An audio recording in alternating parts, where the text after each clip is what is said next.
Time to finish off the week. Door number 7.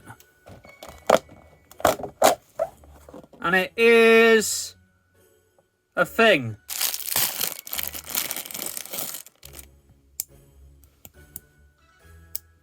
I have no idea what this thing is supposed to be. Which way up does it even go? What is this?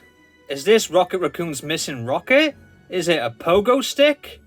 I really have no clue. Please, internet, enlighten me because I don't have the foggiest what this thing is meant to be. Sound off in the comments if you have any clue what this thing is.